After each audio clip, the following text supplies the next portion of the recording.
Welcome to current affairs hub. இன்னைக்கு நம்ம பார்க்க போற கரண்ட் அஃபேர்ஸ் வந்து நவம்பர் 11th கரண்ட் அஃபேர்ஸ். இன்னைக்கு நம்ம பார்க்குற எல்லா கரண்ட் அஃபேர்ஸுமே ரொம்ப இம்பார்ட்டன்ட். ஃபர்ஸ்ட் கரண்ட் அஃபேர்ஸ் பார்ப்போம். ஃபர்ஸ்ட் வந்து குளோபல் இன்இக்வாலிட்டி. இன்இக்வாலிட்டி அப்படின்னா நமக்கு தெரியும் சமத்துவமின்மைன்னு சொல்லிட்டு. என்ன சொல்ல வராங்க அப்படின்னா, India's richest 1% grew their wealth by 62%. எந்த ரிப்போர்ட் சொல்லியிருக்கு அப்படின்னா G20 ரிப்போர்ட் வந்து சொல்லியிருக்கு. எந்த வருஷத்துல இருந்து எந்த வருஷம் வரைக்கும் அப்படின்னா 2000 to 2023 வரைக்கும் அப்படின்னு சொல்லி சொல்றாங்க. அதாவது என்ன சொல்றாங்க அப்படின்னா, இந்தியால ரிச்சஸ்ட் பெர்சன்ஸ் இருக்காங்கல்ல 1% ரிச்சஸ்ட் பெர்சன்ஸ் அவங்களோட வெல்த் பாத்தீங்கன்னா 62% வந்து இன்க்ரீஸ் ஆயிருக்கு அப்படின்னு சொல்லி சொல்றாங்க. அதுவே குளோபலா பாத்தீங்க அப்படின்னா டாப் 1% வந்து எவ்வளவு பெர்சன்ட் வெல்த் இன்க்ரீஸ் ஆயிருக்குன்னா 41%. அதுவே பாட்டம் 50% வந்து எவ்வளவு பெர்சன்ட் இன்க்ரீஸ் ஆயிருக்கு அப்படின்னா 1% வெல்த் வந்து இன்க்ரீஸ் ஆயிருக்கு. பாட்டம் 50% அப்படின்னா என்ன சொல்ல வராங்க, பாவர்ட்டி அந்த மாதிரி சொல்லலாம். அவங்களோட வெல்த் பாத்தீங்கன்னா 1% இன்க்ரீஸ் ஆயிருக்கு. சோ இந்த பாயிண்ட்ல இருந்து நமக்கு என்ன தெரியுதுன்னா, ரிச் பெர்சன்ஸ் வந்து இன்னும் ரிச்சஸ்ட் ஆகுறாங்க, புவர் பெர்சன்ஸ் இன்னும் கொஞ்சம் புவர் ஆகுறாங்க அப்படின்னு சொல்லி நமக்கு தெரியுது. அதுவே இந்தியால பாத்தீங்க அப்படின்னா 1% வெல்த் grew by 62%. சைனால அதே 1% ஆஃப் வெல்த் வந்து 54% வந்து என்ன சொல்றது, வெல்த் வந்து இன்க்ரீஸ் ஆகுதுன்னு சொல்லி சொல்றாங்க. சோ இந்த ஹை இன்இக்வாலிட்டி இருக்குல்ல, அதாவது ரிச் பெர்சன் ரிச்சர் ஆகுறாங்க, புவர் வந்து புவரர் ஆகுறாங்க. சோ இந்த இன்இக்வாலிட்டி வந்து என்ன இன்க்ரீஸ் பண்ணுது அப்படின்னா டெமோக்ராட்டிக் டிக்ளைன் அது வந்து இன்க்ரீஸ் பண்ணுது. Chance of increasing democratic decline அப்படின்னு சொல்லி சொல்ல வராங்க. இது வந்து ஒரு economics base current affairs which is very very important. Next current affairs வந்து காமெட் 3i அட்லஸ். இந்த காமெட் பத்தி என்ன சொல்ல வராங்க அப்படின்னா, comet 3i Atlas moving away from சன்னு சொல்றாங்க. அதாவது சூரியன் இருக்குல்ல அதுல இருந்து விலகி போகுது அப்படின்னு சொல்லி சொல்றாங்க. விலகி போகும்போது என்ன நடக்குது அப்படின்னா, அந்த காமெட் இருக்குல்ல அந்த காமெட்டோட மாஸ் வந்து கம்மியாகுதுன்னு சொல்லி சொல்றாங்க. எடைன்னு சொல்லலாம். அப்படி கம்மியாகும் போது அந்த காமெட்டோட ஸ்பீடு வந்து பாத்தீங்கன்னா 1,30,000 மைல்ஸ் பெர் ஹார்ல இருந்து 1,52,000 மைல்ஸ் பெர் ஹார் வந்து இன்க்ரீஸ் ஆகுதுன்னு சொல்லி சொல்றாங்க. மொத்தம் எவ்வளோ பெர்சன்ட் மாஸ் வந்து லாஸ் பண்ணிருக்கு அப்படின்னா 13% மாஸ் வந்து லாஸ் பண்ணிருக்கு அப்படின்னு சொல்லி சொல்றாங்க. இந்த காமெட் பாத்தீங்க அப்படின்னா இன்னும் 6 வீக்ஸ்க்குள்ள எர்த் எர்த்தோட க்ளோசஸ்ட் அப்ரோச் கிட்ட வந்துரும் அப்படின்னு சொல்லி சொல்றாங்க. 6 weeks from closest approach to earth. அதாவது எர்த் கிட்ட வர்றதுக்கு பாத்தீங்க அப்படின்னா இன்னும் 6 வீக்ஸ் இருக்கு அப்படிங்கிற மாதிரி சொல்றாங்க. நெக்ஸ்ட் கரண்ட் அஃபேர்ஸ் பார்த்தீங்கன்னா, ஹெவி மெட்டல் இன் காவேரி ரிவர். அதாவது அந்த என்ன சொல்றது, காவேரி ரிவர் இருக்குல்ல, அதுல பார்த்தீங்க அப்படின்னா, நெறைய ஹெவி மெட்டல்ஸ் வந்து மிக்ஸ் ஆயிருக்கு அப்படிங்கிற மாரி சொல்லியிருக்காங்க. என்னென்ன மெட்டல்ஸ்ன்னு நம்ம பார்ப்போம். Heavy metals found in fish and sediments from Kaveri river. அதாவது ஃபிஷ்லயும் அங்க இருக்க செடிமெண்ட்ஸ் இருக்குல்ல, அதுலயும் பார்த்தீங்க அப்படின்னா, ஹெவி மெட்டல்ஸ் கண்டுபிடிச்சிருக்காங்க. ஆ எந்த பீரியட்லருந்து எந்த பீரியட் வரையும் ஸ்டடி பண்ணியிருக்காங்க அப்படின்னா, ஆகஸ்ட் 2023 டூ பிப்ரவரி 2024 வரையும் ஸ்டடி பண்ணியிருக்காங்க. அந்த ஸ்டடில தான் வந்து ஹெவி மெட்டல்ஸ் வந்து காவேரி ரிவர்ல இருக்கு அப்படின்னு சொல்லி ஃபைண்ட் பண்ணியிருக்காங்க. என்னென்ன மெட்டல்ஸ் வந்து ஃபைண்ட் பண்ணியிருக்காங்கன்னா, high level of cadmium and lead found above safety limits. இன்னும் பார்த்தீங்கன்னா, மெர்க்குரி கூட வந்து ஃபைண்ட் பண்ணியிருக்காங்க.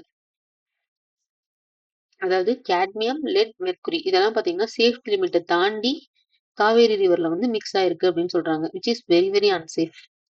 இது வந்து ஒரு science paste current affairs. Next current affairs வந்து நேவி ஷௌரியா மியூசியம். அதாவது உத்தரப்பிரதேஷ் இருக்கு ஸ்டேட் இருக்குல்ல, அது பாத்தீங்க அப்படின்னா சாரி உத்தரப்பிரதேஷ் ஸ்டேட் இருக்குல்ல, அது பாத்தீங்க அப்படின்னா நேவி ஷௌரியா மியூசியம் அப்படிங்கிற ஒரு மியூசியம் வந்து லக்னோல வந்து பில்ட் பண்றதா இருக்கு. எங்க லொகேட் ஆயிருக்கு அப்படின்னா எக்ஸாக்டா சொல்லணும்னா நியர் எக்னா ஸ்டேடியம் சிஜி சிட்டி கிட்ட. இது இந்த நேவி ஷௌரியா மியூசியம் இருக்குல்ல, இந்த மியூசியம் தான் India's first maritime heritage complex. இந்தியாஸோட ஃபர்ஸ்ட் மேரிடைம் ஹெரிடேஜ் காம்ப்ளெக்ஸ் அப்படின்னு சொல்லி சொல்றாங்க. இந்த ப்ராஜெக்ட் வந்து எப்ப ஸ்டார்ட் பண்ணிருக்காங்க அப்படின்னா இன் 2022. மொத்தம் இந்த இந்த மியூசியம்ல வந்து என்னென்ன வந்து டிஸ்பிளேக்கு வைக்கலாம் அப்படின்னு இருக்காங்க அப்படின்னா INS Gomathi, TU-142 C king helicopter, இதெல்லாம் வந்து ஹெலிகாப்டர் இதெல்லாம் தான் வந்து டிஸ்பிளே இந்த மியூசியம்ல வந்து வைக்கிறதா சொல்லி பிளான்ல இருக்காங்க. ஸோ இதுல என்ன நமக்கு தெரிஞ்சிருக்கணும் அப்படின்னா, நேவி ஷௌரியா மியூசியம் வந்து எங்க பில்ட் பண்றதா இருக்காங்க, நெக்ஸ்ட் எந்த லொகேஷன்ல எக்ஸாக்ட்டா, இதுதான் வந்து India's first maritime heritage complex அப்படின்னு சொல்லி சொல்றாங்க. இந்த ப்ராஜெக்ட் ஸ்டார்ட் பண்ணது எப்போனா 2022ல. இந்த பாயிண்ட்ஸ் எல்லாமே நமக்கு தெரிஞ்சிருக்கணும். நெக்ஸ்ட் இது பாத்தீங்கன்னா ஒரு சயின்ஸ் பேஸ்ட் கரண்ட் அஃபேர்ஸ். அதாவது பாத்தீங்கன்னா கேலக்ஸி இருக்குல்ல, கேலக்ஸில வந்து மாலிக்யூல்ஸ் வந்து ஃபைண்ட் பண்ணியிருக்காங்க.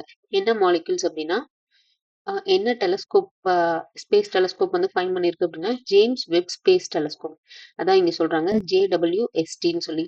என்ன கண்டுபிடிச்சிருக்குன்னா, 5 ஆர்கானிக் மாலிக்யூல்ஸ் வந்து கண்டுபிடிச்சிருக்காங்க ஸ்பேஸ்ல.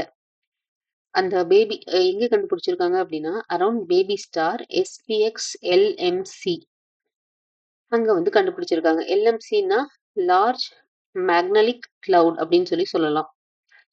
அந்த இடத்துல தான் வந்து கண்டுபிடிச்சிருக்காங்க. என்னென்ன மாலிக்யூல்ஸ் கண்டுபிடிச்சிருக்காங்கன்னா, அசிட்டிக் ஆசிட் கண்டுபிடிச்சிருக்காங்க. நெக்ஸ்ட் கிளைகால் ஆல்டிகைட் இது 2யும் வந்து கண்டுபிடிச்சிருக்காங்க அப்படிங்கிற மாரி வந்து சொல்லியிருக்காங்க. யாரு அப்படின்னா, James Webb Space Telescope. Next current affairs வந்து ஃபாரின் டைரக்ட் இன்வெஸ்ட்மென்ட். அதாவது என்ன சொல்றாங்க, இதுவும் பார்த்தீங்கன்னா ஒரு economics base current affairs which is very very important. யுஎஸ்ஏவும் Singapore one third of India's FDI. இந்தியாவோட ஒன் தேர்ட் எஃப்டிஐ வந்து ஃபாரின் டைரக்ட் இன்வெஸ்ட்மெண்ட் யாரு கொடுக்குறாங்க அப்படின்னா, யுஎஸ்ஏவும் சிங்கப்பூரும் அப்படின்னு சொல்றாங்க. மொத்தம் total FDI foreign direct investment இந்தியாவுக்கு எவ்வளோ அப்படின்னா 68.76 லேக் crore சொல்றாங்க. அதுல யுஎஸ்ஏ மட்டும் 20%, சிங்கப்பூர் வந்து 14.3%. So from manufacturing got 48.4% share வந்து மேனுஃபேக்சரிங் மட்டும் என்ன சொல்றது, மேனுஃபேக்சரிங்க்கு மட்டும் எஃப்டிஐ வந்து என்ன சொல்றது, யுஎஸ்ஏ சிங்கப்பூர் ப்ரமோட் கொடுக்குறாங்க. இதுக்கு அடுத்து மேனுஃபேக்சரிங் செக்டாருக்கு அடுத்து வந்து எது வருது அப்படின்னா, சர்வீஸ் செக்டார் வந்து வருது அப்படின்னு சொல்றாங்க. இது வந்து ரொம்ப ரொம்ப இம்பார்ட்டன்ட். எஃப்டிஐனா நமக்கு தெரியும். அதாவது அதர் கண்ட்ரீஸோட அமௌண்ட் இருக்குல்ல, அந்த அமௌண்ட் வந்து இந்தியாவுக்கு குடுக்குறது. அதுதான் வந்து ஃபாரின் டைரக்ட் இன்வெஸ்ட்மென்ட் அப்படின்னு சொல்லலாம். இது பார்த்தீங்க அப்படின்னா, ஒரு எக்கனாமிக்ஸ் பேஸ் கரண்ட் அஃபேர்ஸ் ரொம்ப இம்பார்ட்டன்ட். நெக்ஸ்ட் வந்து குவிஸ் பார்ப்போம். Which country gave the highest share of FDI to India in 2024-2025? Next question, which telescope found 5 organic molecules in space? Next வந்து which rivers fish were found with harmful heavy metals? So இந்த 3 கொஷின்ஸ்க்கும் வந்து நீங்க கமெண்ட்ல answer பண்ணுங்க. Stay consistent and stay confident. Bye.